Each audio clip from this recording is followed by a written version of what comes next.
Hi, welcome to the bathtub. Have I got this going? There's all sorts of. This is a really high tech, another one of our high tech editions of the bathtub. We've got all lang syne. I think it's public domain, so they can't sue me. And I called down to Props, and they sent me up our old hat. This is an old standard hat we had from back in the 30s when this was a radio production. Fred Allen gave me this. It was Bob Hope. Fred Allen and I were like inseparable. We have these. We brought these, and those are all set for us. And before we get started to talk today about a last book of 2019, as we go to 2020, which is not the 2020s yet. It's not until 2021. I thought I would just try give you one last opportunity to see why reading in the bathtub is a little more difficult these days. And I'm pretty sure she's in the garage, totally happy. And just to show you what I've been dealing with, it's quite amazing. Hold on a second. And it usually takes about 2 seconds. And if she doesn't come up, I look like an idiot. No? That didn't work. Okay, forget it. One more time. Let's try one more time. I'm not calling her. That's the most important. I'm not calling her. Okay, here we go. It took 2 times. It took 2 tries. And then not only does she just jump up, but she goes apeshit. She goes apeshit. And this is how I've been reading our book from this week. Okay, you can stop biting now. Which is Martin Chuzzlewit. Okay, sweet dog. Say goodbye. Happy New Year to everybody. Okay. Lucky the Wonder Dog will be back here in the new year. You go back downstairs. Sorry to teach you to come up here. No, come here. So there's a slow roll to start the show. I wanted to talk about my problems this year of finding that immersive Christmas read we talked about when I decided I couldn't read. I think it was largely because of Lucky, but for the most part I couldn't read for Christmas Mason and Dixon by Thomas Pynchon. I don't know how much when I like the book or not yet. I have to give it a totally new fair shot. And so I looked around a bit, and I was looking for, you want that big book, because you have 2 weeks to read without anyone bothering you, or 10 days to read often and less bother than normal. And one of the great ones to me for years, over most of my life, has been Dickens. Charles Dickens is one of my all-time favorite bathtub reads. I've been reading him since I started at 19. I started reading Dickens in these kind of terrible Signet editions. I didn't even know they were illustrated, but this is how stupid I was. I didn't know that you had these great, who was the illustrator in these? Was Cruikshank did the early ones, and then Fizz did the later ones. All those great. You have to get the penguins with the proper drawings that were included in each bi-weekly. I think they're bi-weekly installments. This is our first edition of Martin Chuzzlewit, the only Dickens novel I had never read. And you can sort of see these. Look at this, incredibly beautiful. Look at that. Is that Mrs. Gamp? I don't remember who that is. I can't see from here because I don't have my glasses. Mrs. Gamp is the woman who makes her money off dead people and people dying. Mrs. Gamp she's the angel of death in Dickens, this big fat ugly woman who comes to help people die. Anyway, that's not her. I don't know who I can't tell what this is. This is a bit of a beat up old copy, but these wonderful illustrations, and you really can get them. Most copies have them, but the Signets don't have them. The Signet paperbacks really suck. But that's a long way of going to say, oh my God, look at these beautiful. This is the first edition of Martin Chuzzlewit. I'm selling it actually because I can't keep all these books around, so I love Dickens. I guess that parts of that book are falling all over me. So I had never read Martin Chuzzlewit, and it seemed like a good time at Christmas to give it a shot, and I'm glad I did. Here's our New Year. We're filming this on New Year's Eve. Filming it is kind of a glamorization of what we do here at the bathtub. I had never read Martin Chuzzlewit. I am a big fan of the late Dickens. late Dickens is pretty much considered to start with, oh, we do have it here. I mean, I still think the greatest editions are these lovely orange spined penguins from the late 70s, early 80s. I there any edition is probably fine, but these are the ones I probably love the most. They're actually the early 70s, I guess, was when the orange spined editions came out.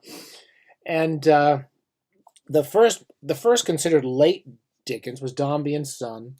Most of you will know he wrote these as periodical publications. So he would write several chapters, like 3 chapters every 2 weeks, and publish them with the illustrations. And they were very popular, and people would buy the latest chapters from whatever novel he was writing. When he started with the Pickwick Papers and some of the books that made him famous, Pickwick Papers, even Oliver Twist, some of those early novels were written literally invented as he wrote them, so they're structurally usually a mess. Pickwick Papers is a perfect example. It's a lot of episodic adventures of this club. And that was a perfect way for Dickens to kind of let his imagination run wild, and he would tell lots of little stories in the middle of it. And he was sort of known as a great comic writer. He was a sentimental novelist, someone who wrote about sentimental connections between people, and he was often angry about conditions in London and conditions in England and in the world, particularly the treatment of the poor and the less well off. Dickens would probably be pissing in his grave right now if he saw everything coming right back around to the stuff that's he saw as a young man. As a child, he had really hard times and difficult parts of his life, and had to work hard as a young boy.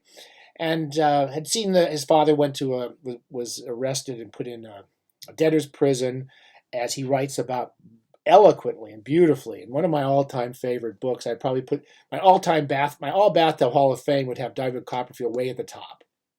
Way at the top is one of I've read that at least 3 times, maybe more. So those are they're great books. So they're very long. They still hold up.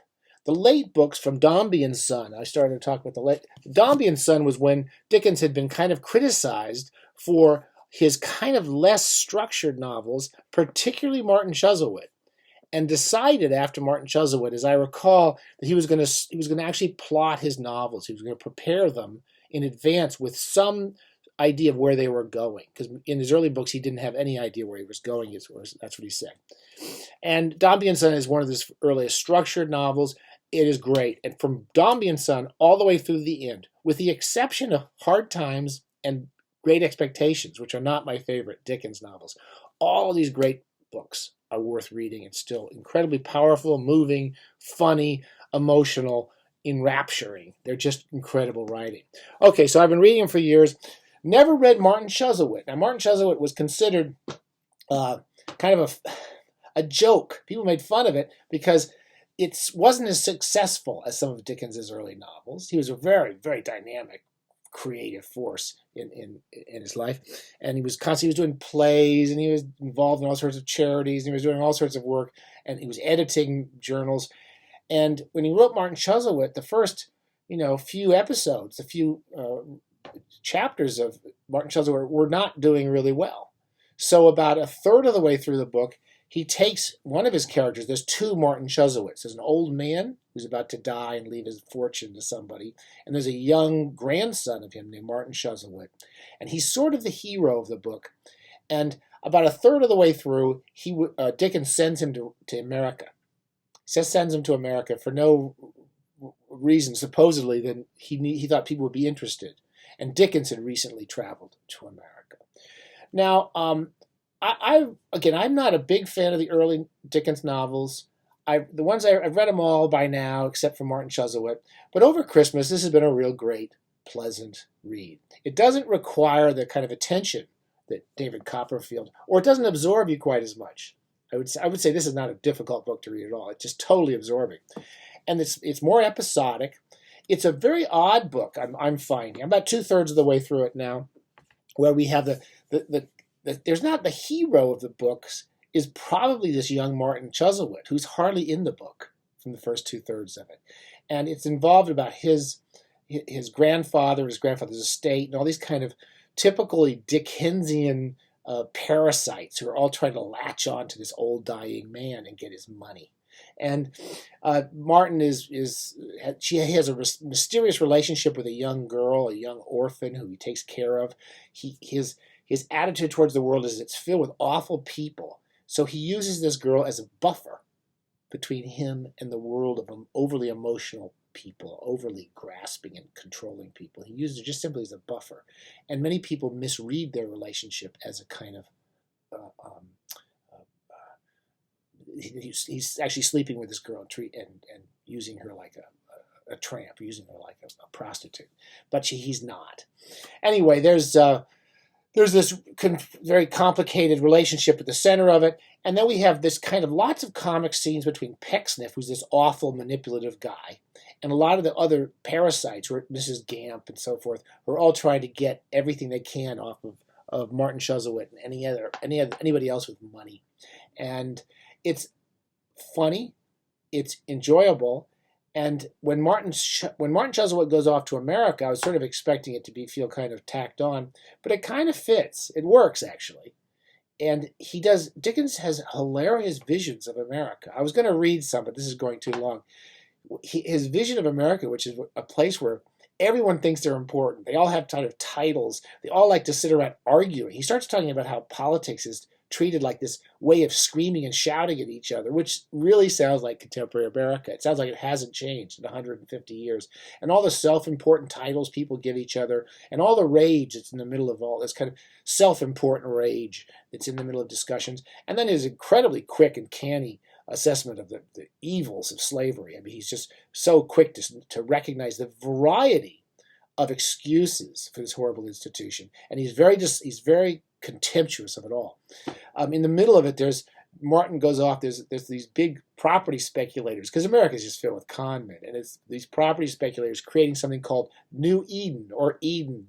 They're all given these big monumental names to these new buildings, housing developments they're creating, and it's basically some pigsty. It's just filled with poison and junk and swamp rats. It's just horrible. And Martin goes off there to build his future. And I'm about 2/3 of the way through the book. It's been a great Christmas read. It's a sort of book you can kind of put down and pick up again. And it doesn't, and because there was parts of Christmas we went away for the holidays, and it just was perfect for that. I lost a little attention at different places. Might have been Christmas, might not have been. But I'm now in the last third, and it's really good now. It's sort of coming together, and you can sort of see Dickens starting to assemble this sort of narrative story, which is quite compelling, and in the later books is absorbingly compelling. It just works in those late books all the time, I think. So it's a good fun read. If you haven't read it, read Martin Chuzzlewit for a Christmas holiday break, long summer holiday. But of course, Christmas is always a nice time for Dickens, because his love of food and simple pleasures and being in nice environments and being around with friends, and his good characters. His good characters are always people who have affection for other people, and they're good. At the center of this is a guy named Tom Pinch. He's an assistant to Mr. Pecksniff. And everyone hates Pecksniff. Everyone hates him, and everyone knows he's a rat except Tom, and that he's devoted. It's kind of like Bob Cratchit saying, "Oh, Ebenezer's not so bad." The ability to forgive and to respect and to have affection for people, however evil, is always a perfect, a high quality in a Dickensian character. So it all works perfect for Christmas. And then there's lots of Christmas scenes off in that. I don't think we've had one in this yet. Lots of some weddings and marriages and so forth. And big feasts of food, as you will know if only book you've read is Christmas Carol. All right, so this is really a classical gas episode in a way. And I would say as a classic, definitely read your Dickens. And what's considered, this is kind of a real transitional book for Dickens, and I'm glad I'm reading it. I'm enjoying it more and more as I get through it, and I can't really recommend anyone better than Dickens. And even the early books are worth reading, but this is it's an interesting one, it's an especially interesting one, and will lead me, I think, to go back to reread Dombey and Son and my favorite David Copperfield. Okay, well, Happy New Year. Happy New Year. I think I was going to play the thing again. I don't know if I can without destroying everything. But this is kind of a morose Auld Lang Syne. But then Auld Lang Syne is kind of actually a slightly morose song. So we'll have a great New Year. We'll see you in a few days. And thanks for all the great letters and writings and people's suggestions for books. And I hope you have a great time in the bathtub next year. I hope we all survive till 2021. I think we got a 50-50 chance. And try to enjoy every book you read. And don't worry about what anyone tells you about the book. Screw them. Just go to the bathtub. Have a great day. Bye.